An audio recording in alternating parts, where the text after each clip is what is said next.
This is the Be One Change One podcast, where our mission is to help listeners define values, practice integrity, and inspire change.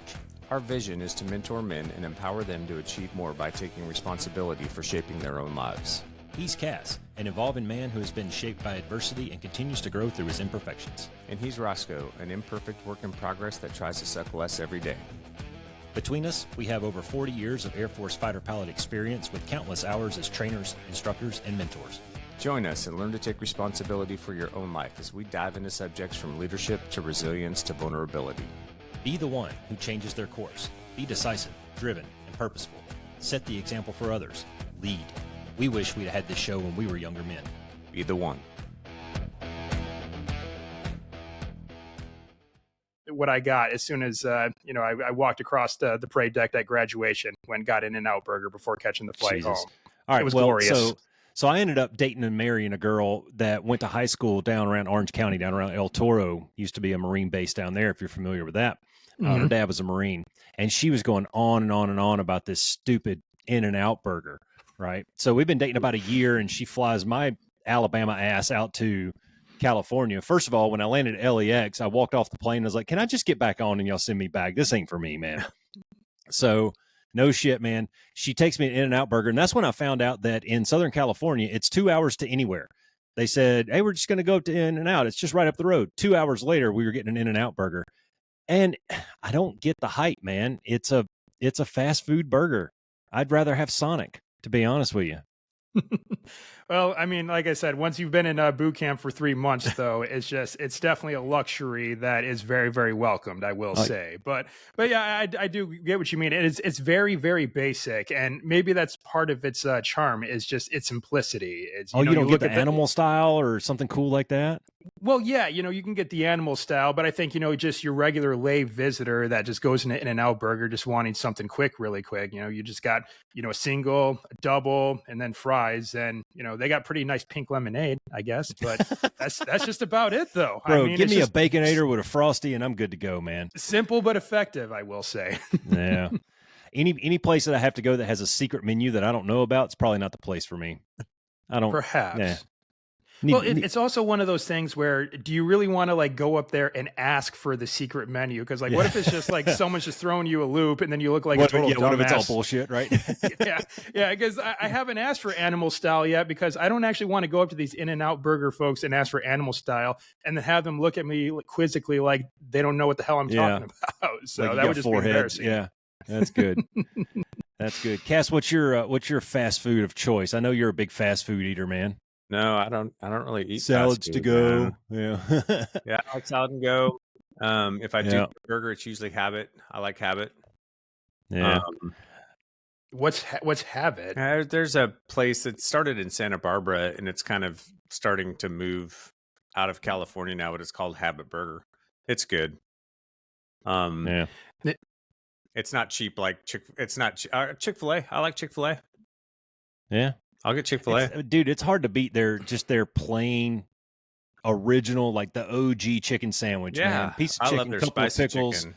Buttered roll. It's hard to beat that, man. Chick-fil-A is good. I'll tell you a story. Sorry, Josh. I like telling stories, man. Go for it, man. When I was growing up, I grew up in a really, really small town, and the only fast food joints that we had was a Sonic and a Pizza Hut, and they were on opposite ends of the strip of town, maybe separated by a mile and a half or so, and that was the strip. That was what everybody cruised. Some guys went to the courthouse square or whatever in their hometown. Ours was make the loop at Sonic, go down to Pizza Hut, make the loop, come back. And this guy that I went to high school with, he was in the grade above me, big fat guy. We called him Fat Pat, right? His dad owned the Sonic. No shit. His dad owned the Sonic. So it's like 2:00 in the morning on a Friday or Saturday. And Fat Pat, that was the mission. Find Fat Pat, get the keys to the Sonic, go in the back door. And he says, you can make whatever you want. I don't care. Just clean up after yourself. So, we're making 6-decker cheeseburgers and getting the tater tots with cheese and baking them up real quick. So that's probably why I would lean more towards Sonic than anything. That was what I was raised on, I guess. Makes sense. Now, curious question for you, Roscoe. I'm a small town kid myself. So how did the town take to having the Sonic and the Pizza Hut come in. Because like when we got a Subway in my small town, like that was a big deal to actually have like a franchise chain restaurant come into our smit town. That was a big deal. Did your town have a similar reaction when you got a Sonic? I couldn't and tell Pizza you Hut? because it was already there. It had been there forever, and it wasn't like one of these fancy Sonics that you have now with the cool signs and shit. This was like the old school Sonic with like the little stations when you push the buttons, they didn't work half the time. It was old school stuff, and I haven't been to that town, and I don't even remember the last time I was there. My parents moved away like 10, 15 years ago or so I have no reason to go back there. I don't even know if that Pizza Hut's still there or not, but I couldn't answer that, man. I will tell you that it was quite the treat when I was growing up after church if Dad said we can go to Pizza Hut, and they had a little small buffet that they would have out there, and that was maybe our once a month treat or whatever after church. Normally it was the potluck there at the church right after the service, but occasionally we got to go out there and get a little pan pizza. And here's one for you. Katie will tell you this too. My wife, Katie, if I have my choice of pizza, it's Pizza Hut pan pizza. That crispy fried in the deep, and when they used to do it in the old big cast iron skillet pans. I love that, man. That crunchy crust. It's so good for you too. It's so good. So good for you. Yeah. That's so good for your, like when you're on a journey to get 6-pack abs, dude, it's hard to beat that. It's hard to beat that Pizza Hut pizza. Yeah, and then also Pizza Hut were innovators in many different ways. Like they were the ones that came out with the stuffed crust, I believe, way back in the day. Do y'all remember that? Yeah. And then they kept like they had like all those commercials where people were like flipping their pizza around and eating the crust first because it was like filled up with all the cheese. Pizza? Filled with cheese. Yeah. That's good for you too. So good for you. So good for you. It just goes right to the muscles and just makes you feel strong and all that. But dudes, we've been bullshitting for 6 minutes and 20 seconds. I've been recording it all because that was so good. Now I guess we should probably intro our guest, Cass. What do you think? Sure. Yeah. So go ahead. No, go ahead. I was just going to read off a few of the things that Josh sent me. So, hey, Josh, help me say your last name right, because I'm not real smart here. Guerrero. Okay. Josh Guerrero. He has the All Around Adventure brand. You can find him on the internet at allaroundadventure.com and read all of his blog and listen to his podcast. He's got some fantastic guests on there and has some good solo episodes. But here's a short list of some of the shit that Josh has done in his life. He's a Marine Corps veteran, which is pretty awesome. Although we didn't bring our crayons today, so we'll try to keep you up with the conversation here. We'll try to use pictures when we can, Josh. We'll try to use pictures when we can. All right. Pretty good at stick drawings here. Yeah, I'm good on short notice if you only get me the 32 pack. I'd prefer the 64 pack Crayolas. Okay. Do you like the sharpener? Yes or no? I'll go with the sharpener. Sharpener in the side? Okay. Well, I will say, though, that you made up for the Marine Corps thing by going into the Peace Corps. So that's admirable, man. From 12 to 14 in West Africa. I'm sure we'll get into some of that stuff. Ran the Marine Corps Marathon, done a Tough Mudder and a Spartan. Cass and I are actually training for a Spartan right now. So small world, man. Hell yeah. Done some MMA in the past, done a bunch of cycling and hiking and ran ultra marathons and lived abroad, and are a professional archaeologist. Dude, I've never talked to a professional archaeologist. So do you like dig up dinosaur bones and shit or what? I really wish sometimes, because that's a question I do get a lot. However, that is a separate scientific field called paleontology. And now with Now, archaeologists, we actually deal with material remains that are left behind by humans in the past. So we're looking for artifacts, effectively what it is. So if you want a closer tie, think like from the realms of pop culture, don't think Jurassic Park, think Indiana Jones. Only I'm not raiding temples and, having them blow up at the end of them. Do you carry a whip like with you? That. I think I probably should. I just feel like that just would fit like my persona just a little bit more. Do you have a satchel and a leather hat? No get up costumes, man. It's too hot for that shit everywhere I go. And but by the way, fellas, am I allowed to curse on the podcast? Yeah. I want to. Okay, Fuck I just want to make sure. No, watch your fucking mouth. I mean, when we have like a panel of like 3 veterans on a podcast, it's bound to happen. So, listeners, if you got littles in the car, just be wary. Yeah, it's going to fly today. So, But no, man, it's just some of the places that I go to are just so freaking hot. With me being based in Texas, I operate a lot within the South United States quite a bit. Here in Texas, of course. And, it's just we're up to about 100 degrees now in the summer months, and I'm outside every single day. I've done some work in Mississippi, Louisiana, just way out in the back country. So, not only do I have to deal with the heat, but I also got to deal with the ticks, the mosquitoes. Typically have to have a machete in hand to cut through briars and brambles and all these sort of things just to go out and do certain things. But right now, I'm kind of sort of at a little bit of a shift in my career right now. I am doing what's called urban archaeology, and I'm working pretty much exclusively in San Antonio right now. Just as we kind of got going with this conversation, I was talking about we have a lot of development happening in San Antonio right now, and with different degrees of legislature from local to state and even federal levels before any sort of undertaking is going to take place where, let's say, they want to install something, put in a parking lot, put in some utilities, whatever the case may be, anything that's going to disturb the soil.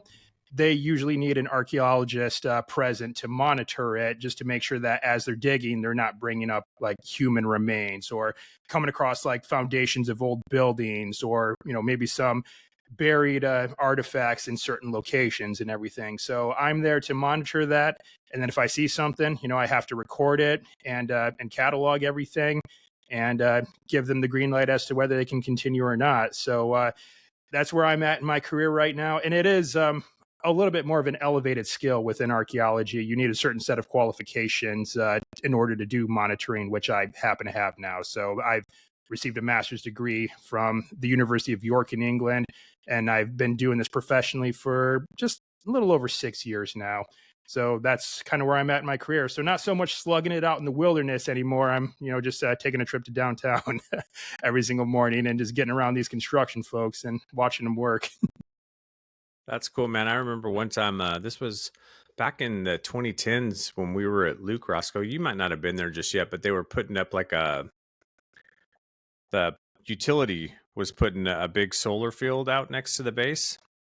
And in the process of the dig, they found ancient Native American artifacts, like some pottery or something. And it shut that thing down for like, I don't know, about a year, because they had to go in and, the archaeologists, I think, had to come in and kind of like go through everything and make sure that they had found, anything that there was to be found in those areas before they could continue on with their work. So is that kind of like the stuff you're doing? Yeah, and it's that a project like you just described, Cass. It's usually done in stages, and we have like 3 separate phases that we may or may not do on particular sites and projects. Like phase 1 is just, let's say, like you said, there's an area they want to put a solar panel farm here. And so we will survey this area just like systematically, which will usually just be like some shovel testing at various increments. And if we have shovel tests that are positive, meaning that we find artifacts in those shovel tests, then we'll kind of sort of focus our efforts on those particular areas and then maybe start digging like larger excavation units to try to see like to what extent do these artifacts go. And then sometimes, in your case, or in this instant that you just mentioned where it took about a year, they probably went on to like phase 3, which is lots and lots of digging, lots they were of doing open a pretty ground big excavation and everything over there. like that. Yeah. Very in depth, very involved. And then of course it takes a good while to collect all those artifacts, and the artifacts also have to be cleaned. They got to be cataloged, sometimes photographed, put into databases. And then of course, just archaeology is also not free of some bureaucracy, I guess, for lack of a better term. So sometimes there's a lot of hands in these projects too. Different people need to weigh on and to do certain things. So it can be pretty involved, once artifacts are found. So Josh, during these types of projects. I'm just curious, man, what landed you on going into archaeology? When I look at what you had sent Roscoe, Marine Corps veteran from 4 to 8, then there's a little bit of a gap, right? You go to the Peace Corps. You're doing a bunch of other stuff. What was it that, were you always interested in archaeology, or was there something that happened along, your travels and your experiences that drove you down that route? What was it, man?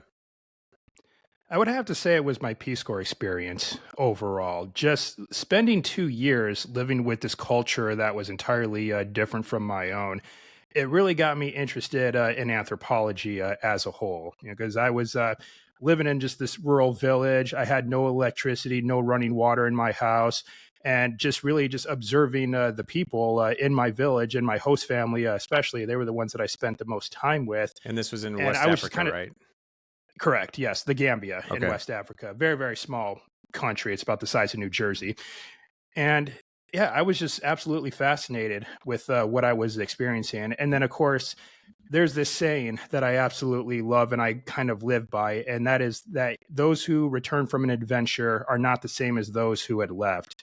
And even though I may have gone into Peace Corps with a plan and an idea of what I may want to do after I got out of the Peace Corps, a lot of that changed pretty quickly once I actually got on the ground there and just started living amongst the people. And I just got very fascinated about learning about different cultures. But archaeology specifically, I felt like was probably the best way for me to continue to cultivate this travel bug that I had developed again with just living abroad and having that sense of adventure. And archaeology has been a career path that's kept me traveling quite a bit, got me to go to different places and experience a lot of new things. Within the past 6 years since I've started, I've operated in over 17 states here in the U.S.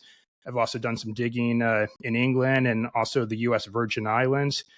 So I think it's just the best fit for my personality and, just someone who likes adventure, who likes to travel.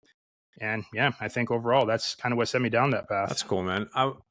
Can you talk about the Peace Corps thing a little bit? Because, we one of the things that Roscoe and I talk about sometimes is just like the importance of service.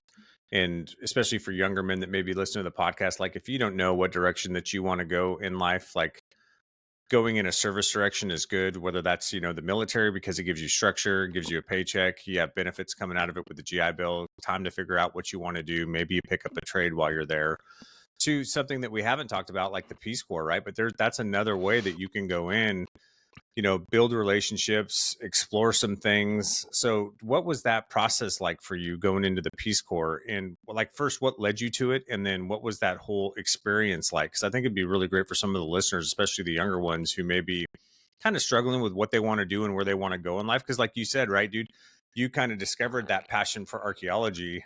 Part of it's the adventure side of you, but that passion for archaeology when you were in Africa. And so can you just explain that to us a little bit? Like why did you decide to go to the Peace Corps? What was that process like? And just talk about that experience a little more. Well, before I answer that part, I just want to touch on really quick about what you mentioned for, if we have like younger men who might be listening and they're trying to find, I guess effectively their purpose. Well, I can tell them what their purpose is right now. And your purpose, gentlemen, is to add value in some way, shape or form. And of course, now the Peace Corps was one of the ways in which I, decided to add value into the world. And of course, with my military service and now with what I do with All Around Adventure. So I think just having, yes, right away, the mindset to be of service was a big catalyst for why I went into the Peace Corps. But then, of course, now here's where my story gets a little bit interesting. I don't think I, mentioned this to you, Roscoe, when you and I were chatting, setting this up. But my initial degree was not in archaeology. My first degree, my bachelor's, was actually in elementary education. And that's what I ultimately did in the Peace Corps. Is I was an education volunteer in the Gambia, again in West Africa. So when I graduated from college and got my bachelor's degree, I graduated from a smaller university in central Michigan. And at the time, there was not very much in the way for job opportunities for teachers in Michigan. Like our education system in that state was in a very, very sorry position, to say the least. And they were closing down schools left and right, and we had far more licensed teachers in that state than we did had jobs available. And so there was kind of sort of a bit of a despairing feeling with that too. I just put in all this work to get this degree to get licensed. And I have like almost zero prospects of finding a job like within my state. So I, of course, had to look outward a little bit. And one thing led to another. I'm not sure exactly how I landed on the Peace Corps, but I ended up finding it, and I found out that they had a need for education volunteers. And so I sent my application in, and I went through like probably the worst, or maybe not the worst, but the most, like the longest and most daunting application process I've ever done. It was actually a lot easier for me to join the Marine Corps than it was the Peace Corps, actually. So it took about a year to apply, and I had to do a shit ton of medical screening, dental screening. I had to take a train all the way to Chicago to do an in-person interview, and that was just to get nominated. I haven't even been invited to go anywhere yet. So once that was all done, fast forward a few months, I get FedEx this big blue envelope with a typed out letter inviting me to go to the Gambia. And at the time, as soon as I read that letter, I said to myself, and I said to my roommate who I was living at the time, where in the fuck is the Gambia? Because I had never even heard of the Gambia before, ever. If you could see my screen over here, I had to Google it to find it. So, yes, you see what I mean. So, and exactly, I went to Google, I looked it up and found out where it was. And then, of course, a lot of questions did arise there was, am I really ready to commit 2 years of my life to do this? And I'm going to be away from, my family and everything like that. And, Peace Corps, since it's considered a volunteer service, you don't really get paid a whole lot. You do get like some separation stipend, but, it's not really all that much.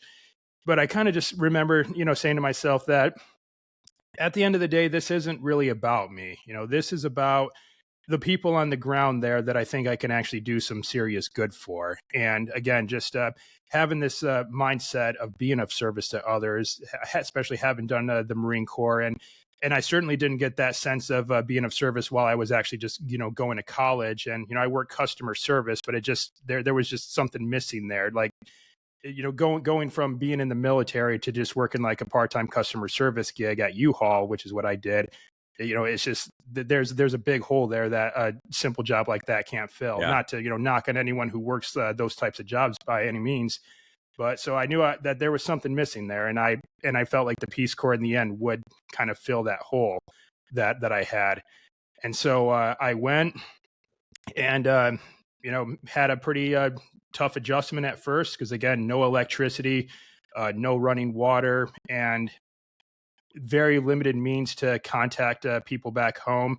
Like I did have a cell phone, but if I wanted to make an international call to the US, mind you, this was like 12 years ago. So we didn't really have very much in the way of smartphones or anything like that at the time to where I could use like WhatsApp or Signal or something like that to contact people abroad. So didn't get a chance to make a whole lot of calls home. And if I wanted to get internet access, I had to ride my bike 18 miles to the nearest city that had an internet cafe, and the internet cafe was spotty at best. So not really set up to do like video calls or anything like that very well.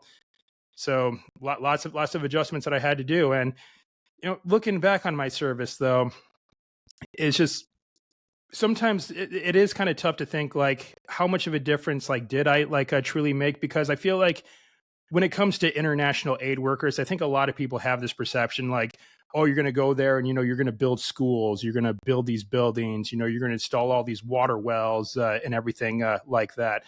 Of course, I was working in my school and I did do some pretty cool things with the school. Like I did help build like a new library there, and we filled the shelves with like all these books there. And I did help one of the teachers set up like a scout program for like some of the young boys that they had at the school.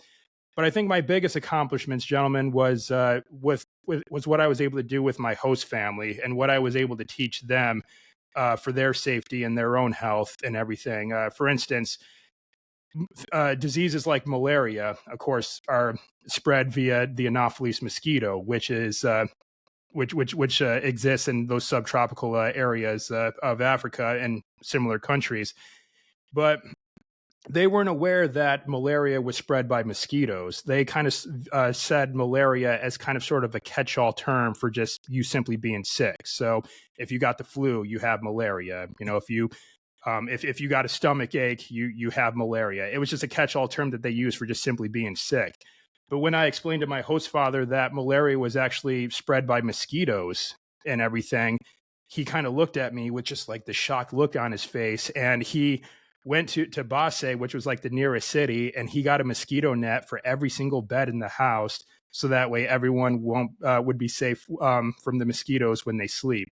And the best part about this was I had a baby host sister. Her name was Isatu. She was born like 3 months after I had arrived in my village. And he got her this mosquito net that was shaped like a crock pot lid. So they lay her in her crib, and then they just plop this mosquito net just like right over her, so that way she can sleep soundly without getting eaten up by mosquitoes, because they were relentless there. And then of course, like for me, Peace Corps gave me malaria prophylaxis. So, if I did get bit by mosquitoes, it wasn't really going to affect me. But in a developing country like the Gambia, most folks there didn't have that luxury. Yeah. So just the fact that I was able to provide that education for my host family, and they were able to kind of sort of fortify their home to keep like themselves and the children safe, I'd say that was my greatest accomplishment by far. Right on. Dude, I've already filled up a page writing down. I have so many questions. But no, they like there's a lot of stuff that we hit on our show, Josh, and we always see these same themes start to pop up with people the people that we choose to interview are usually people who have accomplished something, right? And not everybody's version of success is the same. So I don't want to say that some people have reached some higher pedestal, because it's so individual, right? And we interviewed a guy who got out as an E4 out of 6 years of active duty and got the job that he wanted. And that's a great accomplishment for that young man. And then we interviewed an astronaut, which is a great accomplishment for that old man. So, but the themes that we see keep coming up here is I picked up on a couple of things. One, I love that you hit on your U-Haul job. And we actually did a whole episode that was titled "The World Needs Ditch Diggers Too." So I don't want any of our listeners to think that we're poo-pooing on these jobs. These are what makes society go around. You have to have your trash man. You have to have the AC repairman. I can attest to that because my AC just went out here. And when your AC goes out in Phoenix, dude, you really want that guy that's got that HVAC certification, right? So for young men who are looking for something or poking around trying to find something to do with the next few years of your life, man, go out and try things. Yeah. The other thing that I really liked that you hit on, man, was the service piece of it. We've said on here a bunch how there's no better feeling really than to know that you made an impact on somebody else. And that story that you told about the baby in the crib and the mosquito nets and all that, like you walk away from that and something that you just take for granted, some little chunk of knowledge that you picked up along the way that you take for granted really changed that family, maybe possibly forever. Right. And it's important, I think, for us to not take that for granted sometimes, to really appreciate the experiences that we've had. Maybe we're a little bit older than you, but the experiences that we've had throughout our lives, share that with other people, tell stories, communicate with others. I've really enjoyed this platform, and I can tell just by cruising your website and listening to a couple of your episodes that you really enjoy sharing that with other people, because you never know who you're going to touch when you do that. Absolutely. And, going with your point, Roscoe, about, yes, we always need people to work those different types of jobs. And, like U-Haul, I knew right away, of course, it wasn't a job that I wanted to do for the rest of my life. And that's fine. And I'm sure probably many of our listeners, as we speak, they could be working a job that is, just like a lily pad. They're just on this lily pad for a short time, and then eventually they're going to hop onto a different one. Sometimes you need a holdover. That's fine. Yeah. Yeah. But I will say, for anyone who may be in that position right now, or maybe you're, I don't know, flipping burgers at a restaurant or something like that, still use these time to develop skills. And like, of course, maybe, the hard skills of flipping burgers and everything like that, maybe you may not find that a lot of those will be transferable to like whatever profession you may want to move on to, but there is a shit ton of soft skills that you can hone on. Your work ethic, showing up early, making sure you have a nice, clean, organized workspace, just fucking outwork everyone that is working alongside you in that restaurant. Okay. Be the best damn burger flipper that restaurant has ever seen. Sounds like a damn echo chamber, doesn't it? Yeah, it does. Be the best. Be so good at flipping burgers that they put a statue in front of your hometown that says the best burger flipper in the world lives here. That's what I'm talking about. Yeah. Yeah, and that's just going to transfer so well when you do move on to the next career. When you have those habits, like those skills, that work ethic, just that part of your character that you've cultivated, Yeah. it's going to serve you very, very well. So, just use that time, as best you can, Yeah. because how you do one thing is how you do everything, man. There's an underlying theme here, though, that, when I read that list of accomplishments that you had, and, for somebody who maybe doesn't have a long list like that, there's an important thing that goes along with what you're saying here is maybe burger flipping's not for you. Maybe U-Haul's not for you. Maybe HVAC's not for you, but dude, try new things, right? Always keep looking at the horizon and going, what's over there, and keep moving, because you might not find you might not be able to pinpoint exactly what you want to do with your life, and your Peace Corps experience may have been a good example of that. But there's something missing, and that there's other stuff out there, and you just kind of have to poke around and find something. And you know what? Maybe you try something and it's a bust, and you go, "Well, that sucked. That wasn't what I thought it was going to be." I mean, all of us have some story from our past where you thought it was going to be one thing, and you got into it, and you go, "Well, this is not at all what I thought it was going to be." Still keep poking around. You might find your passion by process of elimination. Yeah, and I would just say too, like to your story, Josh, just, dude, when you're going to school full time to get your bachelor's degree or part time and you're working part time, like none of that's fun. Let's just be honest, right? Like it sucks. It's effort, it's work, it's, but if you want to get to a certain place, if you've got an objective down the road, if you've got a goal that you're striving towards, we talk about this all the time too. Sometimes you've just got to do some shit that you don't really want to do to get to where you want to be, right? And so that's the other thing that I would want to capture for the listeners out of that. And then I think too, like just your decision to go into the Peace Corps, in essence, that was you in some ways creating opportunity for yourself, right? Which we talk a lot about on the podcast too, right? Like, dude, you got to go out, you got to get outside of your comfort zone, right? You got to get outside of where you're comfortable, because that's where opportunity is.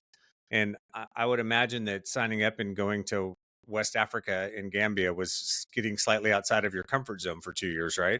Quite a bit. But right, you learned a bunch through that experience, and it expanded your horizons. It changed the way you viewed things, the way you think about things. It set you on a path towards archaeology, which you seem to be really happy with right now. And so the thing that's important about that is when you step out and you seek opportunity like that, it's going to have an impact. It's going to open up other doors down the road. It's going to help steer you in the right directions, because we've also talked about this on the podcast. Sometimes knowing what you don't want to do is just as important as knowing what you do want to do, because it's a process of elimination sometimes, like Roscoe was getting at. But the other thing I commend you on too is, because I see this a lot in my younger son's friend group and just kind of that younger generation in general. Sometimes, I don't want to generalize, but it sounded like that application process was really hard. And I know a lot of people that at one point probably would have been like, this is bullshit. They want way too much information. I'm not going to spin my wheels. I'm fucking volunteering, right? Like why is this so difficult? But they've obviously got a process that they have to go through. And the fact that you stuck with it, and continue to go through that process to try to create that opportunity is commendable, man, because so many people, I think, at the very first roadblock just throw their hands up and go, fuck it, I'm out, right? Because it takes effort. And that's the bottom line too, right, man, is you're not going to get anywhere in life unless you get outside of your comfort zone and you put a ton of fucking effort into it. Yeah, anything that's worth having in life is not going to come easy. Yep. And you are going to experience lots of setbacks and a lot of failures along the way. And then, of course, in this day and age, I think, it's become so easy for us to just retreat to comfort, when things get bad. We have we live in this age of abundance now. I mean, shit, gentlemen, I could pull up my phone right now. I could order a calorically dense pizza, and I could have the delivery guy knocking on my door before we're done with this interview. I mean, it's like that easy to attain things nowadays and have this instant gratification. Of course, me putting my archaeology hat on here, you look a couple hundred years ago, a couple thousand years ago, if you wanted to acquire and eat that many calories, you probably have to hike about 10 miles. You hopefully can get a good clean shot on a giant beast. Kill a deer. Yeah. You had to cut and clean that animal Carry in the it field. out. Haul it all back to camp and probably spend another couple of hours cooking it up, and then try to repeat the process again the next day or whatever. But yeah, we just have it so easy in this day and age that so many people want to retreat to comfort because, as soon as they're, faced with the little bit of a challenge and working towards something, it's just a lot of them will crumble. They just don't prepare. They're just not ready for it. But also going along with what you mentioned, Cass, about creating opportunities by seeking things out. My Peace Corps experience is served as a pretty big factor in me getting into my graduate school program when I applied to go to the University of York. I was going to ask you about that. Yeah, because when I applied to go to the University of York, I mean, I was already a little bit reluctant because, here I am, an American student wanting to go to a British university. And why did you? So I don't want to interrupt you, but I'm going to, because I want to know why you chose York. Okay. Yeah, absolutely. So when I knew that I wanted to seek a degree in archaeology, I was looking at a couple of university databases for American universities, and I was typing archaeology, of course, into the search engine to see, where around the country can I study archaeology. And there was a lot of programs that came up for that had archaeology as courses or maybe a minor or something like that, but the overarching degree was anthropology. And but I wanted to focus just on archaeology, and then kind of, like I said, have more of a niche that I wanted to focus in on. Can you just elaborate on what the difference is for the morons in the room like me? Okay, well, I'll put it this way: all archaeologists are anthropologists, but not all anthropologists are archaeologists. So anthropology is just pretty much just the study of kind of humanity. That's probably the broadest term I can give with it without pulling up an actual Webster's dictionary definition.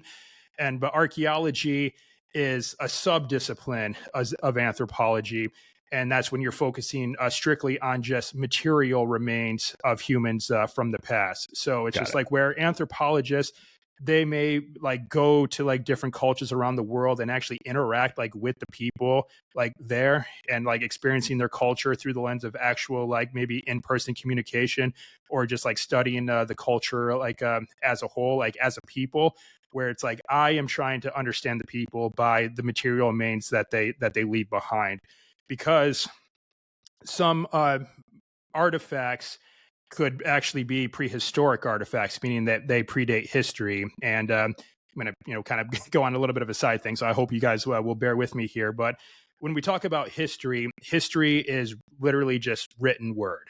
So if you look at things like books and all types of old texts and scripts, that's all history. And history, if you look at it the grand scale of this planet, history is really not that old in the grand scheme of things. If we want to look at the first form of writing, go back about 5,000 years ago to cuneiform, which was a text in ancient Mesopotamia, which is now modern day Iraq. And then, of course, since then, lots of different languages have came out to be. But all of that is history because there's written word involved. And of course, history, time-wise, could vary in different locations. Like here in the U.S., when we had a contact, which was just maybe several hundred years ago, that's when a lot of European settlers came here, and then Native Americans were here beforehand. That was prehistory because there was no real written word here in the U.S. at the time. So that's how you tell prehistory and history. But of course, prehistory goes back much farther than history. Humans have been on this planet for eons. And then, of course, like I said, in just 5,000 years of written word, a lot has happened before written word came into play. And that's where archaeologists come into picture, because we look at those material remains that are left behind, look at the tools, look at the weapons, whatever the case may be. And we try to create the best interpretation possible of the past based on what we find. Now, I know that's a pretty broad and a lot thrown at you guys at once, but that's a little bit of a broad way of answering your question. And Cass, I apologize for totally hijacking your question there about okay, why man. he chose. That was a good. That was probably good for him to give that distinction. Yeah. All right. Now, where we was I? Where just your decision to go to York. Okay. So. Right. So as I was saying, so when I just did a general search of American universities for archaeology, not really a whole lot came up. But when I did just a general Google search for archaeology master's degrees, pretty much all the hits I got from that were all British universities, because archaeology is very prevalent in the UK, because the UK as a country historically goes back several thousand years. Yeah. You go back, you got the Romans, you got the Vikings, you got the Anglo-Saxons, you got the medieval era. So much has gone through the UK. So archaeology, they have a lot of it. And so I started looking at some of these British universities, and then of course, having just finished a stint as an expatriate in West Africa, the idea of living abroad again was very appealing to me. And come to find out that I could actually use my GI Bill for a lot of foreign institutions. And, that's another thing that I want to pass along to if we have any veterans listening or soon to be veterans, the GI Bill, there's a good amount of foreign universities out there that the GI Bill will cover. So if you want to go and scratch that adventure itch that you may have, maybe a university abroad just might do it for you. So that's what I did. And I decided to go to York because they had a degree, a master's degree in field archaeology. And I just knew that would be what I wanted to focus on. So I could, like I said, spend the most amount of time in the field and just really get out there and get after it, get my hands dirty again and all that sort of stuff. I also thought about going to University College London, which is based in the city of London. But I tell you guys, I love that city. It's one of my favorite cities, but that city is so fucking expensive.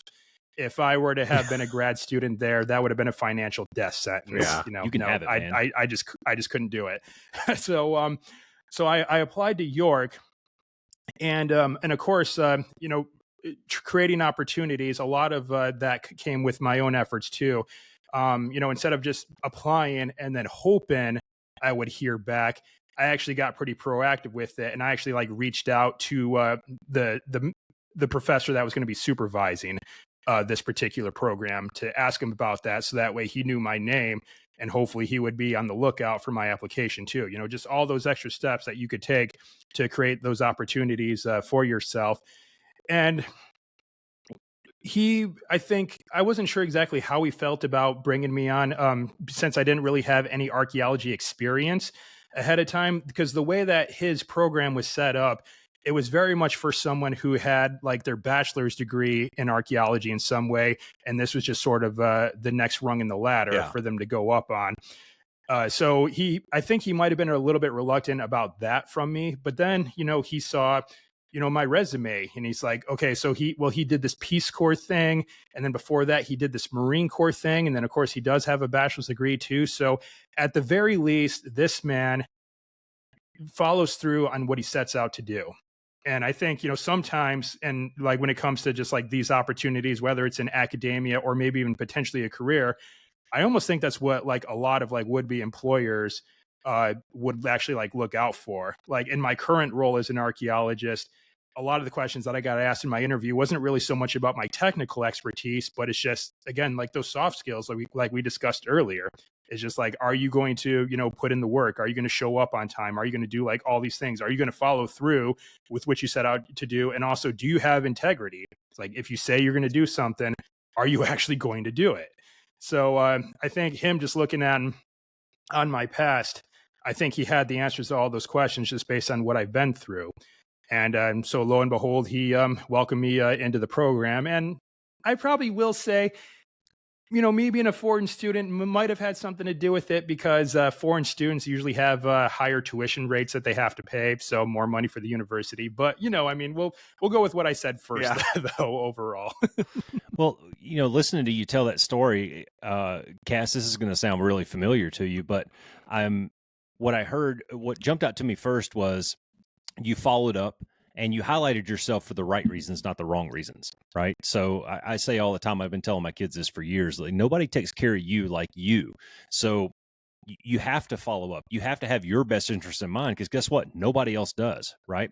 But everything that you said in there was a reflection of your character, and that is manifest to other people in the form of a reputation. And when he looked at your list of accomplishments, it's easy to see that you're the kind of guy who seeks out cool things and does it, right? I've looked at your list. It doesn't look like you half-assed anything on there. It looks like you found something. You went, oh, well, that looks really cool. And you set your mind to it and you complete the job, which is a lot about a lot of the stuff that we talk about on the Be One Change One podcast is exactly that. It's set a goal, accomplish the goal, move on to the next goal. Absolutely, for sure. Yeah, well, that's really cool, man. Like the whole staying overseas. The thing that stood out to me about that story too was, again, that's you getting outside your comfort zone to a certain extent, right? Because like you don't know this professor, like, and who's this American cat calling me, right? Like like a lot of people I think would shy away from doing those types of things, you know, like kind of extending themselves, putting themselves out there, right? Because it's a vulnerable space to be, right? It takes a little bit of courage to do that kind of stuff. But that's stuff that we try to stress on the podcast all the time too, man, is you got to have courage over comfort. You got to get outside your comfort zone. You got to put yourself out there in the space a little bit if you're going to be able to create those opportunities for yourself, which is exactly what you did by reaching out to the professor. Yeah, it's just sometimes you just have to be willing to have those uncomfortable conversations, and I get it. You know, like the fear of rejection is a very, very strong fear. Right. I will certainly say, and you know that could be, you know, the fear of rejection. Of course, in this case, we're talking about me applying for an academic slot, but you know, some people could face that fear with, you know, asking someone out on a date, asking that boss for a raise or promotion, or you know, shoot, I see like a lot of people they're afraid to ask for like, you know, time off from work to use their PTO on like certain days because they're worried if they're going to be an inconvenience and everything. But it's just, you know, it's just like if you don't get anything unless if you ask for it. It's just, that's another thing I've learned along the way too, is that no one is going to come out and hand you anything in your life. You know, you have to be willing to ask for it and make your wants known. And then, you know, go for it. And it is good. It could be uncomfortable because like I said, you know, they may deny you that promotion. You know, the girl that you ask out on a date, she may say no, or, you know, blast you on TikTok, which seems to be a thing these days too. But, you know, it's just, if you face that rejection, well, good, you know, bravo to you, because you were willing to put yourself in that position where you got rejected in the first place. And then, you know, it'll be less scary next time. Exactly. Like it's just once you've kind of gotten over that fear and you come to find out that all these things that you were rationalizing in your head that never really came to fruition. Well, there you go. Now you know that you can handle it just fine next time. Yeah. You build skills and resiliency through those things, right? Because it's a process, and you recognize, and then too, you recognize 2 years down the road when you're, you know, either accomplished in whatever it was you were trying to do, or you're in something completely different, that none of it fucking mattered anyways. And so, you know, that gives you a little bit of confidence to step back out as well. I have a Roscoe, do you mind if I ask a quick question? Go for it, man. Yeah, dude. I was just curious, like over the course of like getting to York and going through a program overseas, was the program 2 years for the master's? 1 year. 1 year, actually. Okay. I didn't know if maybe because it was field archaeology, if you had to do like some stuff afterwards, you know, some field work that was part of the program or not, that would have made it a little bit longer. But did mentorship ever play a role in this for you? Did you ever have a mentor that kind of helped you through this process? Did you ever find value in that? Or did you ever seek out mentorship at all during these times? Admittedly, probably not quite to the extent that I probably think I should have. And I think that kind of sort of was a little bit of a detriment in the end. I will certainly admit, because you know, it's just my supervisor. He was the one that also supervised my dissertation that I was writing. But I definitely think I probably could have utilized his expertise and sought out to him like more and more. I think maybe at the time, I don't know if I had the same mindset that I do now, where it's like I felt like maybe I would have been an inconvenience. But of course, doing what I would do now, I definitely would have pestered him with a lot more questions. But so I think during that time, just to answer your question, no, I don't think I really did seek very much in the way of mentorship. I mean, I certainly consulted with certain archaeologists there, but I don't know if it was really quite to the extent where I was saying I was being like mentored by them. But I did have some archaeologists that actually gave me some really, really good ideas, though, that really served as the framework for my dissertation and writing that thing out and getting that thing done. But I didn't really have very much in the way of like a mentor who would like look over it, read it, and do all that sort of stuff. So in hindsight, I think that was probably something that I could have dialed in on just a little bit more. Okay, I was just curious. Well, that's a great segue though, Cass, because I was going to get into something here in just a second. I'm going to ask you a question, but that's a really good point where, you know, hindsight is 2020, and more often than people would like to admit, we get it wrong. Like, you don't always have the right answers, and a lot of times your decisions just aren't the best that you could make, whether it's a hasty decision or you didn't have all the information at the time, or you followed your heart instead of following the logic, or whatever it may be.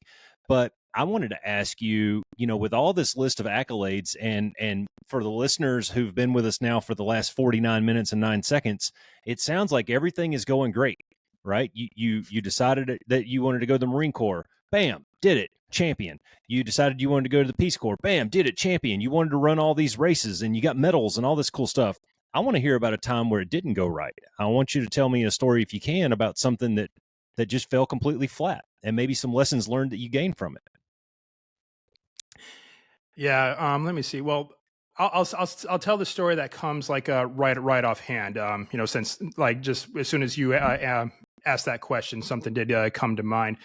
Now, when I was training for an ultra endurance event, the ultra marathon that I ran a couple of months ago, that was not the first one that I had signed up for, but it was the first one that I had completed. And unfortunately, the other one that I had signed up for, which was supposed to be for October of last year, I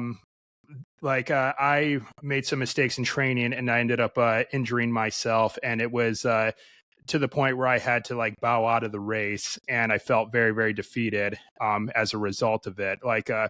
And I did a lot of things during like training for that event, but then I actually kind of got a little bit complacent. I let myself fall short. I had a coach who gave me like some exercises to help me strengthen my knees, because I felt like that was going to be my biggest blunder.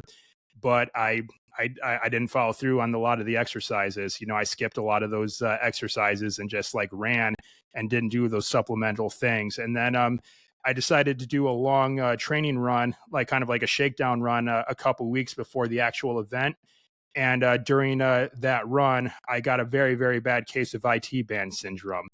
And now for anyone who doesn't know what that is, your IT band runs along like the side of your leg. And if you try running like really, really far to the point where it's like your knees haven't been more or less acclimated to running that distance, your IT band like seizes up along the side of your knees and it hurts like a son of a bitch. And you're walking around like Tin Man straight leg, because just bending your knee to the slightest degree is extremely painful.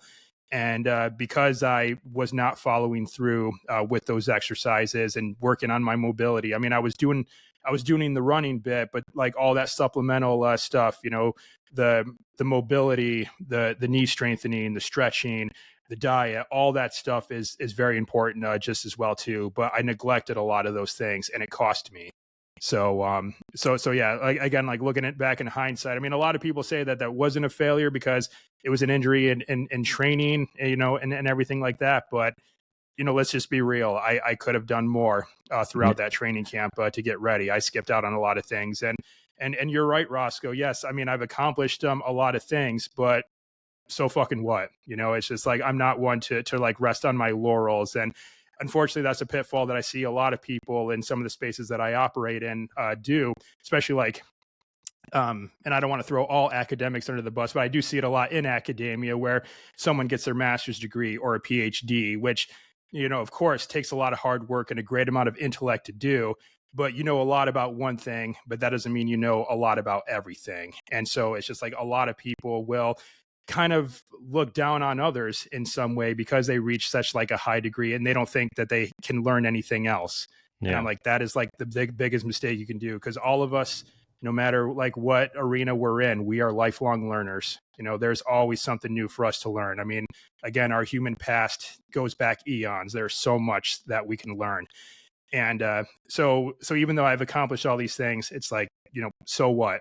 I mean, it's like, I always kind of get that picture in my mind of like that middle-aged man with the big old beer gut, balding, wearing his varsity jacket, talking about how much he conquered the field back when he was in high school. Yeah. Yep. Yeah. And it's just like, Uncle but Rico. has done nothing. But has done nothing since then. But it's like, no, man, it's just, it's like, that was definitely a time where I fell short. And of course, I learned from those mistakes. And then when I signed up for my next ultra event, obviously the training was a lot more structured and a lot more rigid and a lot more disciplined. and I ran that race without any problems, pain Yeah. free, made it all the way to the end. And so, Well, so it was a good comeback. What's that? Yeah, no, I want the listeners. I'm glad you went to the next iteration of that, because you obviously debriefed it, took the lessons learned, and applied those lessons to the next iteration. But I want the listeners to go back and re-listen to that, and the way that he framed that. I'll call it a failure just for simplicity. The way that Josh framed that was I statements. I didn't do the exercises. I didn't follow the program. I injured myself. Not like some freak accident, I stepped on a rock or something like that. You totally owned it, man. You took accountability of it. And I think that is so huge, man. Regardless of what you're doing, whether you win or you lose, you have to take accountability for it in the end. And then when you take accountability, we say on here all the time, dude, like one of my catchphrases or favorite sayings is humility is a superpower. And when you get to a point where you can own that failure and own that mistake and go, yeah, man, that was totally me, I screwed that up. Well, you just opened a door to learning, and you opened a door to being better the next time that you did it, because now you're inviting people to coach you and help you and gain the knowledge that you can apply to the next time. And it sounds like you crushed it the second time around. Yeah, and and it's not easy. I mean, it hurts to say, I failed at something. Like, that's a tough realization to take in, right? And again, it's uncomfortable, as we've been talking about so far in this conversation. But the reality is, it was the truth. I mean, and that's just like the biggest thing I think a lot of people want to do. It's just, I know we live in kind of like this weird era where like the truth and like verifiable facts seem to be up for interpretation these days. Here we go. I love this part. But the thing was, it was just like there was no one else to blame. It's just, what am I supposed to do? Like, blame my coaches for not giving me like comprehensive like instruction? Well, no, he did. He did a very good job. It's just like I was the one that fell short because I didn't heed his instructions the way he had outlined it for me. And so, yeah, that's really what it boils down to. I mean, yes, it hurts to say that, but it was the truth. Well, you could have come up and anything, you could have fed your ego with a whole bunch of excuses of why it happened. Oh, it was too hot. The water wasn't good enough to hydrate me, whatever it might be. You could come up with something. But in the end, no, man, it was you. You made a mistake, you learned from it, and you moved on. Go ahead, Cass. I was just going to say, yeah, I completely agree with all of that. And then the other thing that I love that you said in there, Josh, was like the importance of recognizing that learning never stops, right? So, because we talk about on the podcast all the time about the importance of staying curious, right? You got to stay curious because you may not have all the information, you may not have all the facts, and I think that's even more important when you kind of grow up through something and maybe you're in a leadership position or you've reached a certain level of expertise. You don't ever want to get complacent in the fact and think that you've got it all figured out, because that's exactly when life's going to kick you square in the fucking junk and teach you that you don't, right? So you got to stay curious and continue to learn and put yourself in positions and to seek opportunities to continue learning and growth. And the other thing that I love too about what you said was, yeah, dude, you fucked the first one away, right? But did it stop you? No, right? You just pivoted. You went, all right, man, I screwed that up. I didn't follow the training plan as closely as I could have, and obviously that led to the injury. So next time, what am I going to do? I'm going to follow that, man. I'm going to build more structure. I'm going to make sure that I build in the time that I need. I have the exercises down that I need, and then I'm doing things correctly so that I can do this better next time. And then you went out there and ran it. We talk about that all the time too, man. Pivot, like take the failure, have the accountability around it, grab the lessons learned, take some time to be introspective and go, okay, what went wrong? What do I need to fix for next time? And don't stop. Don't throw your hands up and go, oh, that was hard and it sucked and I didn't do it right, so I'm not going to do it again. Don't stop, right? Just pivot, apply the lessons learned to the next iteration and move out. That's all you can do. Yeah, that's how we learn. Don't gloss over the fact that there's a tremendous amount of self-discipline that has to happen there too. Yeah. It's not just the don't give up attitude. It's not just the accountability and the humility attitude. You had to have the self-discipline to actually do it and apply that stuff the next time. How long is the training program for an ultra? First of all, how long was the ultra? And then how long did you train up for it? The ultra was 31 miles, and it was a trail ultra marathon too. You know, lots of rocky terrain here in Texas, and I did about a 4-month training camp, getting myself ready for that. Yeah, that is not an insignificant amount of time. We No. started talking about Spartan in June, and we're going to run the race in November. So we had about what, 5? Is that 5 months? Math About in 5, public is yeah. hard. Something like that.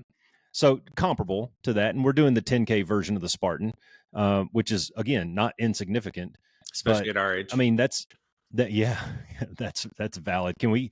You know what? I need to apply and get that handicap sticker so we can park up close to No the shit, right? to the Save you to some the steps. things there. Get your aid station Use closer. my disability to my advantage so that I can park closer to the aid station.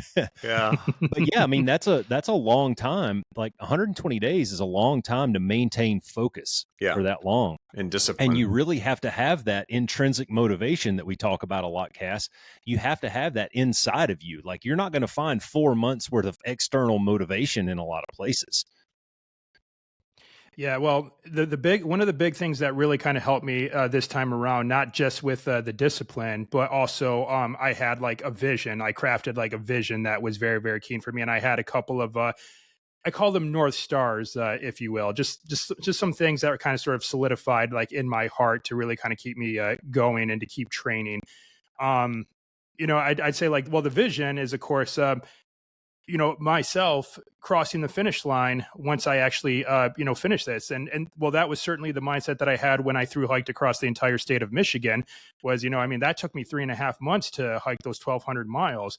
But I knew what the ending, what the end of the trail that I was going to be hiking looked like. And that was in the back of my mind the whole time. You know, it's just what the glorious moment of me making it to that finish line with all those miles behind me, having hiked and everything like that too. But also, guys, you know, it's just, you know, going back to with me being a veteran and everything like that is just, you know, I know some guys, and you both of you probably know some guys too that unfortunately probably aren't with us today. You know, they probably made the ultimate sacrifice and everything like that. But you know, the common denominator amongst all those who have made the ultimate sacrifice, they did so with the belief that what they were doing would ensure a better future, you know, for those that live here in America. And I think if I'm not living my life to the fullest, if I'm not giving it my all, if I'm, you know, like just quitting when things like, you know, get tough, I feel like I'm not really like honoring their memory to the absolute fullest. You know what Absolutely. I mean? It's just because Yeah. it's just what they've done so that way me, my family, my loved ones, we get to live in this country with peace, opportunity, and freedom. It's just that's one of the best ways I can think to repay them, you know, for what they've done is to just try to live a very, very meaningful life. You know, I always think of that scene at the end of Saving Private Ryan, you know, when Private Ryan, you know, is back there looking at the graves, and then he's out there with his wife, and he turns and looks at his wife, and he says, you know, tell me that I lived a good life. You know, tell me that I've been a good man. Yeah, like did I make it worth it for these men? Yeah, that laid down their lives for me. So yeah, that's like another thing too. And then and I'll just kind of sort of, you know, go back to my time what I just mentioned about me hiking across Michigan as well was that I knew that I couldn't quit because I know right now as we speak there's a veteran out there somewhere who's thinking about quitting right now. Like he's thinking about quitting, like, you know, on life. And I just knew I couldn't quit no matter how hard it got because I don't want him to. You know, I don't want him to quit at all. So what example do I set if I'm like, you know, quitting because, oh, you know, my feet hurt, you know, it's cold outside, you know, fill in the blank. I couldn't do it, guys. I just couldn't quit. I had to keep going. So, dude, and I think that was one of the things that got me, you know, back out there on the trail training because it's just, you know, I had failed that first time because I wasn't following through on the training and I was being undisciplined and everything like that. And I just couldn't let it go. I had to get another ultra on the calendar and get ready for it. And so, and I did it. Yeah, well, Cass has brought up the point a few times on here about running on the treadmill or running outside in the Phoenix heat. You know, sometimes it sucks, man. Sometimes it's just not a lot of fun. But you have to always kind of stop and think about, like, I mean, we can run, and the idea that at any time I could get up and put my shoes on and go for a walk around my neighborhood and get that fresh air and sunshine on me and maybe catch a sunset or something, because there's a lot of people out there that can't do that. And I think that attitude of gratitude is such a huge thing, man. And I was just having a conversation with Katie Cass before we got on. Some things happened in the last couple of days that didn't necessarily go my way, some things at work. And I was a little bit butthurt about it. I got told no for something that I thought I should have been told yes on. And I sat right here in my room just 10 minutes before we got on here. And I told Katie, I said, I need to be thankful for the things that I do have and not pissed off about the things that I don't have. I need to count my blessings, and I need to just move on from this. Because if I sit here and dwell on it, it's not doing anybody any good. Yeah. Yeah. Yeah, well, and then gratitude was definitely something that I brought home with me, especially after like my Peace Corps service, because like I said, no electricity, no running water, no high speed internet, no movie theaters, no bars, Makes you none of appreciate that stuff, doesn't it? Yeah, very, very, very much so. And We're then as very far as sheltered like in the States. soft times breed soft men. That's for sure. That's for sure. And it was one of those things that when I came back to the States, and when I would allow myself to just get like so worked up over these trivial things, like, oh, I got a flat tire, and I was making it out to be like it's the end of the world. I'm like, this is really not that big of a deal. It's a flat tire. It's like it's like this is a blip in my entire like existence. Like, this isn't going to matter like in the grand scheme of things. Like, this is not going to be when I'm on my deathbed someday. I'm not going to think about this type of shit. It's so I think that was one of the things that I certainly remembered, because the people in the Gambia, like you said, Roscoe, there are people out there where the water in our toilet bowls here in the States is probably cleaner than what a lot of people have to drink in other parts of the world too. And also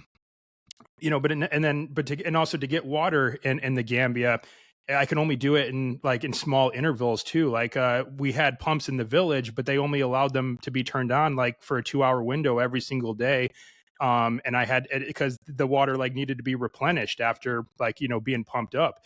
So, I'd have to fill like buckets and pails, and I had to allocate and ration the water till I was able to get water again. And there was even one instance where something happened. I'm not sure exactly what, but the water did not come back on for 3 whole days. And so I had to like ration like the water that I had left to hopefully try to make it stretch for as long as possible. So I wasn't washing dishes anymore. I wasn't really bathing anymore, and I wasn't exercising or doing anything like that because I couldn't sweat out like precious fluids. And I tell you guys, very few things will fuck with your head more than the thought of probably not being able to fulfill a basic need. And so now for anyone here in the stateside, I'm not, I'm saying that, people shouldn't, feel upset about things. I mean, we're human after all. That's just a normal emotion that we're all going to feel. But if you're listening to this podcast right now, or if you're watching the video on YouTube, I don't know if you guys are going to put out a video version of this. If you have a device that allows you to do so, I'm going to assume that you woke up this morning and you looked up at a ceiling instead of a sky, so you have shelter.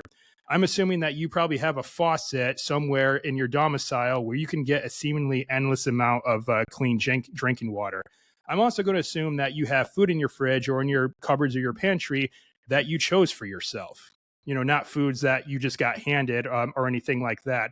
So immediately, and you could do this within like the first few minutes of you waking up, you can immediately take inventory and know that all of your basic needs are covered, and covered in abundance too.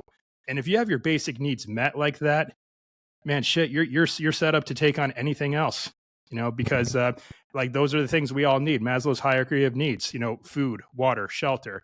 Those are the things that we need to physically survive. And if you have those, well, you have so much to be grateful for right off the bat, even if you think you're having a terrible day or whatever life circumstances you have. Talk about perspective, huh? Yeah. Well, one thing I wanted to mention too is, Josh, we talk about like all of these things that you've done in bite-sized chunks because we're on a podcast and we've got, 90 minutes or so to talk about all these different things and for you to share your experiences. But one thing that I worry about sometimes that gets lost in this is I think it's easy because we're just going, oh yeah, you did great at this, and then you did great. Oh, and then I did this and I did this. I think what gets lost sometimes is the amount of effort, the amount of discipline, the amount of drive, the goal planning, the setbacks, the failures, the successes, like all of the shit that goes into all of the things that you've done. Just like when you're hiking for 3 months, dude, I'm sure that there were days where it was just fucking left foot, right foot. Right. And so, Oh yeah. and those are things that we talk about on the podcast too, right? Like sometimes you just got to put your head down, man, and go left foot, right foot, get to the next evolution, because that's all you can do right now. And that's okay. Right. So I just want to highlight to the listeners, like, it's not like these things were easy. It's not like all the things that you've accomplished were kind of handed to you or were easy to do. This is all stuff that you got outside of your comfort zone on, man, created opportunity for yourself, built a plan, tried to execute that plan. I'm sure, made pivots where necessary to get to the success that you've achieved. And so I don't know if you want to talk to that just generally real quick, but I just wanted to make sure that we stress that point, because I think sometimes because we bounce around and it's like, hey, one win to the next, some of that stuff gets overlooked. Yeah, well, the laws of physics, Newton's first law of motion is that an object will stay in motion unless if it's being acted upon by an external force. And regardless of whatever journey you're setting out for in life, we brought up a few examples here. We talked military, we talked academia, we talked career, we talked fitness. You're going to face external forces that are going to try to slow your process or stop your process altogether. But you just got to keep moving forward. And, if you, again, with that law states, if you just keep moving forward, eventually you will reach your destination, whatever it is.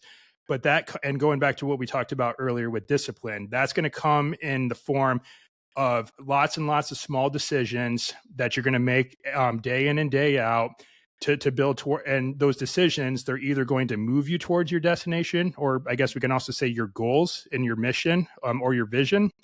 Or you'll make decisions that'll detract you from doing it. So now for that, I developed a very, very simple framework. And this is kind of sort of one of my mottos that I kind of tell myself quite a bit. And I even have it on my whiteboard here, and I'll read that to you guys in a second, but it is choose strength.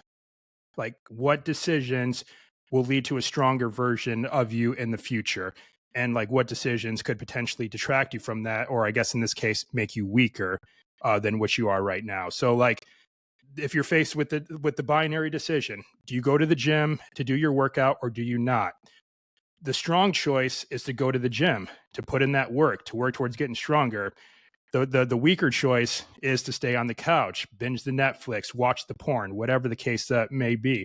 So it's just when you're faced with those decisions, I just like the simple answer to that, though, is to choose strength, whatever that case may be. It's like maybe, you're in a disagreement with your wife, and, obviously, like a part of you wants to like lash out and just try to win the argument or whatever the case may be. But the strong choice would be to maybe, hey, take a step back. Let's detach for a moment. Let's calm down and let's re-engage once we kind of have more of a clear head and find a better resolution to this. So it's just simple choices day in and day out, but always choose strength in the end. And I'll read what I have on my whiteboard here. This is just kind of sort of my reminder here. And I have this on my whiteboard and I look at it. It says, your purpose in this life is to add value. You cannot fulfill this purpose if you are physically, mentally, and spiritually weak. So your choices must make you stronger in these areas. People are counting on you. And then again, I have choose strength written in all caps at the bottom of it. So yeah, that's basically short, sweet, and simple. That's a good mantra, just choose man. Strength. Dude, we should have let off with that, man. That'll be the podcast title. Yeah, well, choose strength, add value. I like that. Yeah, man. I mean, for me, being a caveman, it's so important, I think, to break things down in their simplest form sometimes. And we can get elaborate and we can read books and, we can watch all these gurus and talking heads go over this stuff. But, I actually had a note written down here when you were talking about all the obstacles in your way. Ryan Holiday has a great book out there called The Obstacle is the Way. And the way that we frame that here on the show is there's an obstacle in front of you, but suddenly your task and purpose becomes getting around, over, through, or that obstacle. And you may have to explore some things. You may have to reevaluate your plan. You may have to find, some new avenues or new pathways or new people to talk to, or develop a new skill, or whatever it may be. But it's important, I think, to always focus forward. And when you hit a roadblock, you don't just quit. You look at this and you go, man, you know what? I can figure this out. I can maneuver this somehow, some way. This is not, some life altering, earth shattering thing for me. And I think it's important to maintain that perspective. But I like the way you break it down into such simple terms, man. Just, it's easy. I actually wrote a note on my mirror in here. That's my technique. Is I write notes in dry erase marker on my mirror to myself, so that I see them every day when I brush my teeth or do whatever. And it simply says, make good decisions. That's it. Because I've been slacking a little bit the last couple of weeks. I had some life events going on. We've got this, that, and another. It's all excuses, but that's enabled me to slip a little bit. And when we got back home from our trip last night, I wrote that up on the mirror, and it just says, make good decisions. And that's holistic, man. It applies to everything. It's everything from get up when you say you're going to get up, press your clothes before you go to work, look the part, dress for the job you want, all those things that we kind of talk about, to doing like you said, if you said you're going to go to the gym, then go to the fucking gym, man. Don't puss out and sit on the couch. We could have a whole nother discussion about the voices in my head that tell me, the stands and the jacks and all that, but I won't get into that one. Yeah, well, we talk a lot about on the show, Josh, about the importance of defining personal values for yourself, because they are great, ways for you to make good decisions in directions you go, choices you make, relationships you may be involved in, all kinds of things like that. And it's clear that you've obviously done that for yourself in your own life. But having a mantra like that, something to reflect back on a daily basis to kind of keep you grounded, I think is really important as well. And so for the ones out there that are listening, if you don't have one, steal this one for now until you kind of come up with your own. I like to, I always think in threes, because I'm a simple man, but I like that. I like choose strength, add value. And the only thing that I would add to my number 3 would be do the fucking work, right? Like at some point you've just got to fucking do it, man. You just got to get out there and do it. Give effort. And you got to have the discipline and the effort to actually strive. Because if you're not going to do the work, then it doesn't matter, right? Like none of it matters. You've got to do the work. Yeah, weights won't lift themselves. That book won't write itself. That course won't create itself. So, yeah, that's all on you. Yep. You got to make that happen. That's for right. sure, do it, man. So, hey, man, I'm gonna flip gears just a little bit here. I've been thinking about this since you logged in and said something about archaeology. I've been thinking about this. What's the coolest thing you've ever found? Well, I got a few. If I may, because it's hard to just pick just the one, right? Have you found like a 30 million year old dildo or something cool like that, or like what's the coolest, most odd thing that you found? Nothing I'm that curious. I sent. Well, to be fair, prostitution is like the oldest profession. Yeah, of course it is. Here. So I mean, you It's never know. You currency, never know man. what they could have had back there. So the one that I will say right offhand, and I got a couple of other ones if you all want to hear those, but it was actually from my first stint as a professional archaeologist when after I graduated from the University of York, and that was in the Santa Fe National Forest in northern New Mexico.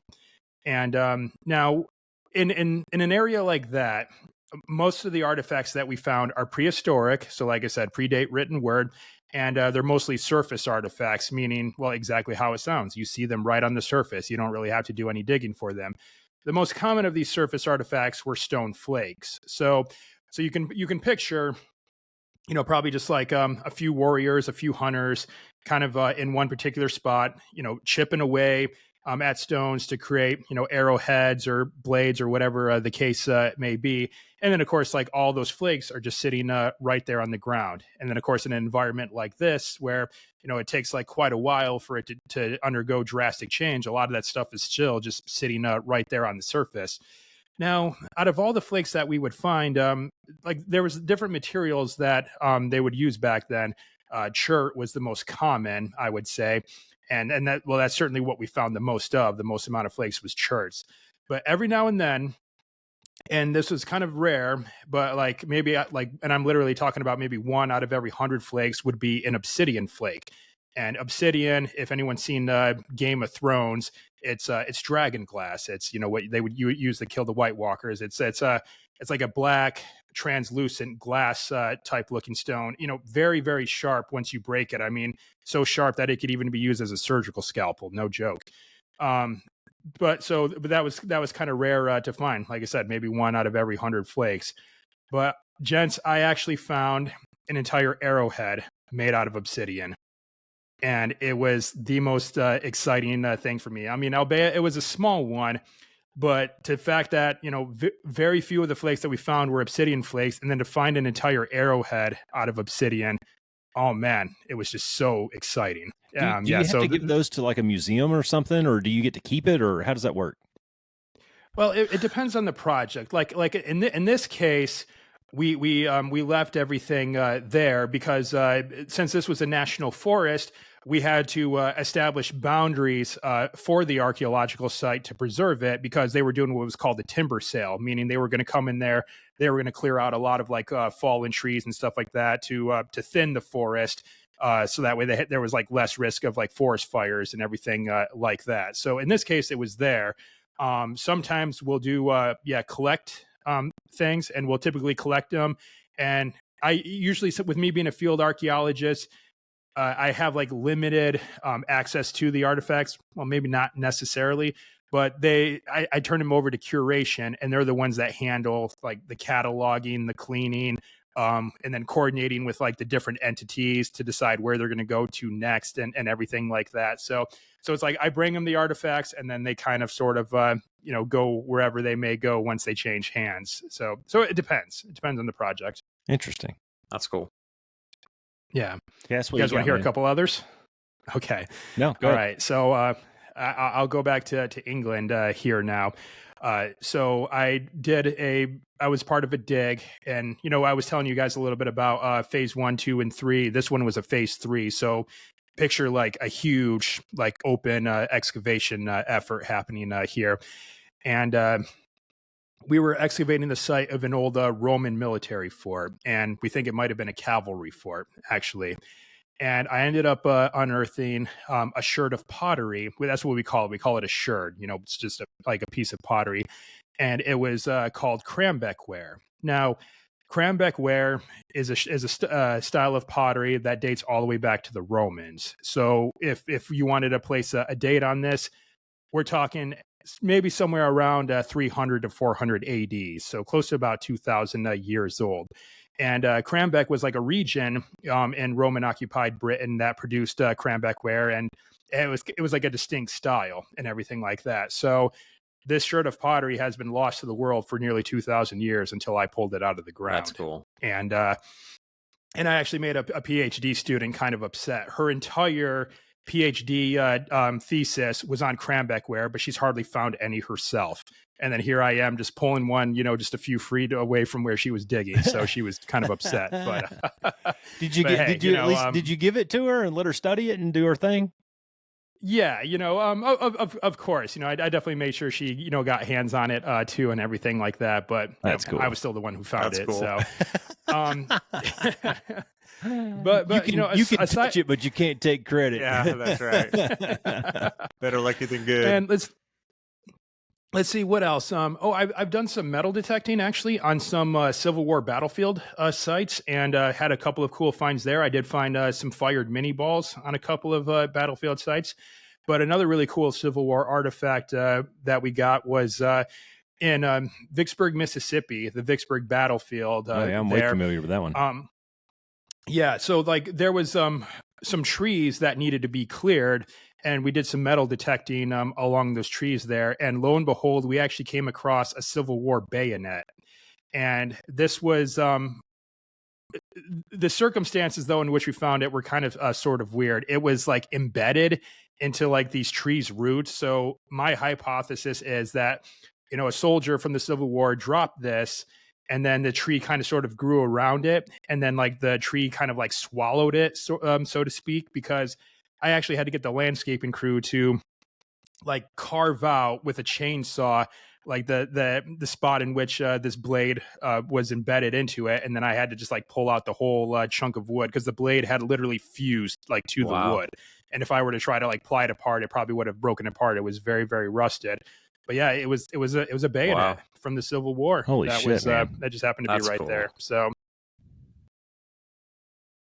right on. Cash, you got anything else, man? Those were the big ones. Yeah, that's pretty cool, man. Thanks for the work you do. That's awesome. Yeah, absolutely. Yeah, Roscoe. Cass, if you don't have anything else, man, I got one more geekery question. Cool. So, full transparency here. So I'm a huge fan of Brad Thor and Vince Flynn, Kyle Mills, and Mark Greaney.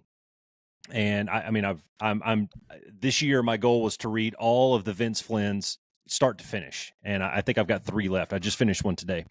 So that's how I ended up finding you. Was I'm scrolling my Instagram feed, and I've been following those guys, and I guess you got to interview a few of them, and you tagged them, and that's where you popped up. I read your profile, and I'm like, holy crap, this guy's really interesting. And Josh will talk to me because Brad Thor won't talk to me. But I got my question for you is: you got Scott Harvath, Mitch Rapp, and Court Gentry in a concrete room with no doors, hand-to-hand combat, no weapons. Who wins? I might just have to give that one to Mitch Rapp just because he's my most beloved out of the 3 of them. So I had a feeling you were going to say that. Mad props like to the others because they're both badass fictional characters like in their own right too. But something about just Vince Flynn and the character that he created. Yeah. I mean, I think like a lot of thriller writers today, I think a lot of them would kind of sort of trace their lineage back to, Vince Flynn and Mitch Rapp and everything like that. I mean, if you just picture like, this guy who gifted athlete, didn't serve in the military, but has so much lethal efficiency that, he's got, SEAL Team 6 guys and Delta Force guys, like, at his back, and like taking orders from him because they trust him and they know how good he actually is. So I don't know. I'd have to say I'd give that one to Mitch Rapp. Yeah, I like that. I like that pick just because of what you said. Because he was that whole trope was kind of the one that started the rest of them. The rest of them are kind of tributaries off of that, and obviously had a lot of influence in the development of a Scott Harvath or a Court Gentry. But man, Court Gentry's just one of those guys. Like, I don't know, he's got something about him, man. He's got some wildcat in him or something. I don't know, and I would have picked probably Court Gentry. Mitch Rapp to me it's almost he's too good. It's almost to the point where I don't know, what's the word I'm looking for? Invincible. Almost invincible. Well, I think some people would also use the term like OP, like overpowered, kind of, sort of. Yeah, like he's got some kind of superhuman thing, and then you see the movies. The movies I don't think do the books justice, but in the Gray Man, like Court Gentry, he gets fucked up all the time, man. He gets blown up and like splinting legs and shit. Mitch Rapp just kind of walks away from the explosion and goes, "Yeah, okay, that happened," and Scott Harvath is more of a super spy than a warrior. I think I would probably classify him more as the cerebral type than maybe the physical type. Yeah, if you were to ask like who would solve the case first, Scott Harvath would solve the case first. Yeah, he's got that investigative skills like down pat for sure. So plus he's got a hot girlfriend. But your question was, hand-to-hand combat in a concrete room. So yeah, I mean, and then of course, these questions are always kind of fun because there's always kind of like certain things certain ways you can look at this too. I mean, like, okay, well maybe Mitch can use his stock Glock 19 or something like that. And then, you can even get more creative. It's like, let's throw James Reese in there and, he'll have his tomahawk or something like James that. Reese. Yeah. Throw John Wick in the room with a couple of Glock 19s and now it's a totally different ball game. Yeah, but but Mitch Rapp is definitely one of my most beloved fictional characters. Actually, like when I was living in the Gambia, I that was one of the ways that I kind of sort of that was sort of my solace, was reading a lot of fiction. I read like over 50 books, some fiction and nonfiction, while I was living in Gambia, and much of those were Vince Flynn's books.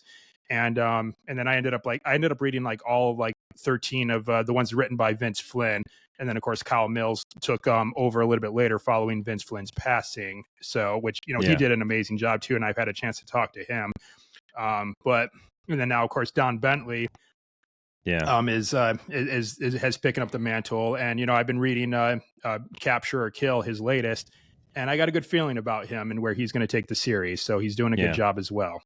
Yeah, I'm excited to get it. I think it hits the shelves on tomorrow. Today. Yeah. Today. Mm-hmm. Yeah, it's been on my short list of ones to get. I'm also going to get into the Orphan X series and check. I heard good things about that one. I've heard nothing but good things about them, but yeah, dude, that's cool, man. I had read a lot of like Spotty. I had read a lot of Thor and Flynn, but I kind of dedicated this year to, dude, I'm going front to back, and I reread American Assassin all the way from American Assassin all the way through, and I think I'm on the last 3. So I don't have Code Red. I got to go get that one, but I think that was last year's book. So, anyways, sorry, Gas. I kind of geeked out. It's okay, man. For a second. All right. You're familiar with the premise of Capture or Kill, right? Did you read into what that's going to be about? I have not read the back cover, but I know the premise of Capture Kill. Gotcha. Okay. Yeah. It's pretty exciting. So I'm looking forward to that, to getting into it further. Can't wait. My wife she was at Goodwill of all places, and she picked me up just a random Mark Greaney book, and it was one of those that's kind of midway through the series or something, and like the first page, I was like, holy shit. And if you listen to any of his, if you listen to him, I got a chance to go down and sit in on a book signing with him for his last one, Agents of Chaos. And you listen to him tell the story of how he came up with the Gray Man, and he had this whole book laid out, and his editor keeps saying, dude, needs more action. He goes, all right, well, I'm just going to hit you with so much action that, and seriously, man, it's a 400-page book and you can't put it down. It's like every sentence there's something happening. It's really cool. That's good. Yeah. Yeah. I've got some range when it comes to fiction. I mean, of course, thrillers are certainly, my backdrop, but lately, actually, I've been getting into a lot of like, the dystopian kind of cautionary tales from the olden days. Like I just finished 1984 a few days ago, and a book that I think probably every American should probably read right now, considering current events. And that's a whole entire podcast in and of itself. But it's just like, and then I also read Outwitting the Devil, which is more. It's really kind of hard to say what Napoleon Hill was thinking of at the time, or what exactly he was going with it. Like he wrote the book back in the 1930s, and it's exactly how it sounds. Like he's having like a conversation with the devil, and he's trying to get the devil to reveal like all the ways he tries to corrupt humanity, like on Earth. But then, like, I guess some ways that people interpret it though is that the devil that he's talking to is not really like the devil that people know it, but also maybe like a devil that kind of dwells like within us, that like sabotages us from like achieving success and greatness in our lives. But still, like listening to that and just like, again, thinking about like our world today, I swear Napoleon Hill could have just wrote that book and released and published it yesterday, because so much of what he talks about, you see it like happening right now. Well, dude, and again, same thing, man. Yeah, and same thing with 1984. That book was published 75 years ago. But then I'm reading this book, and then I'm like thinking, okay, wait, Ministry of Truth, man, that's kind of like social media censoring a lot of information these days. But again, another deep dark rabbit hole that we won't get into. But next time we'll get into that. Yeah. so I do have like some range. So I read a couple of those books. Even some historical fiction dramas, like there was the show Shogun that just came out recently on FX, but I actually read the book Shogun, which was one of the longest reads that I've ever read. It was like 1,200 pages long. It was a very, very long book, but it was outstanding. Oh, that's like Once an Eagle. That's a good God, man. That one will take you half a year to get through it. I looked at the audiobook for Once an Eagle that is 25 hours. Yeah. And I'm like, holy Yeah. shnikes. Well, I looked it up. I was going to buy it because I follow Jack Carr and I love James Reese and that whole universe that he's built. And so he always talks on his podcast about recommending Once an Eagle. That's the one book that he recommends to people. So I looked on Amazon and it was like 9 or 1,000 pages or something like that. And I was like, yeah, probably going to get the audiobook on this one. It still took me, it probably took me 2 months to get through it, man. Wow. It's a really good book though. If you can hang on, it's really good. It's told really well. It's you can't help but put yourself in that in that universe. It's really well told. He did a really good job. Yeah, and Jack Carr also talked about Atlas Shrugged too, which is another book that I looked up after hearing him talk about it. And same deal as Once an Eagle, though that book is massive in its own right too. Yeah. I mean, it's like what's with him in these long reads? But I mean, obviously there's something to him. He's got 30 hours in there every day. I've only got 24. Sorry, man. All right, dude. Cass.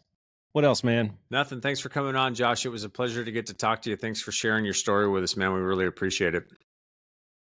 Yeah, I really appreciate you guys having me. It's always great to connect with fellow podcasters and veterans and just other like-minded men too. I think that's another thing that we kind of need more and more of in this day and age is, men need to go out and connect with other men and, and build tribes, whether it's, we're doing so online, but also I think with just in our own local communities too, go out there to where, like-minded men are, head to the gym, head to the jujitsu mats, whatever it might be, but get yourself aligned and have some good men in your corner for sure. For sure, dude. Couldn't have said it better myself. We're trying to do our part and I appreciate you for doing your part, man. Yeah. Thanks, brother. That's awesome. All right. Thank you, gentlemen. Yep. With that, Cass, be the one, man. Be the change.